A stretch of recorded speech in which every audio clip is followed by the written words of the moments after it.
ഞങ്ങളുടെ നാട് തന്നെയാണിത്. കുമാരനല്ലൂർ അമ്പലം എന്ന് പറയുന്നത് ഞങ്ങൾക്ക് വേറൊരു പ്രത്യേകതയൊന്നുമില്ല. കാര്യം ഇവിടുന്ന് 5 കിലോമീറ്റർ അപ്പുറത്താണ് എൻ്റെ വീട്. അപ്പോൾ ഇവിടെ എന്നും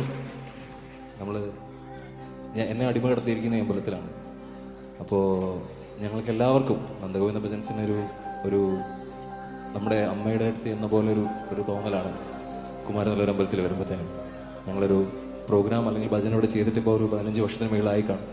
പക്ഷെ എന്നിരുന്നാലും ഇവിടെ അത്രയും വർഷങ്ങൾക്ക് ശേഷം ഇത്രയധികം ആൾക്കാർ നമ്മളുടെ നാട്ടിൽ വേറെ എവിടെയും ചെല്ലുന്ന അത്രയും അതിനും ഒരു ഫീലാണല്ലോ നമ്മളുടെ സ്വന്തം നാട്ടുകാർ.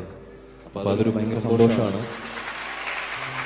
അപ്പോൾ നമ്മൾ ആദ്യം തൊട്ട് തന്നെ അമ്മയുടെ പാട്ട് സ്റ്റാർട്ട് ചെയ്തുകൊണ്ടാണ്. അപ്പോൾ നമുക്ക് ഒരുമിച്ച് പാടിപ്പോ. ഈ ഒരു പാട്ടെന്ന് പറഞ്ഞാൽ നമ്മള് കോട്ടയംകാർക്ക് മാത്രമല്ല എല്ലാവർക്കും അറിയുന്ന പാട്ടാണ്. അഞ്ജനശില ഒരുമിച്ചൊന്ന് പാടാല്ലേ പല്ലവി? അഞ്ജനശിലയിൽ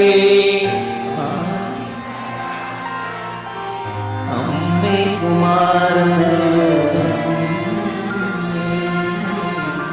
എൻ മനസ്സിൽ ദീപം മരണമാകേണ്ട നീലായ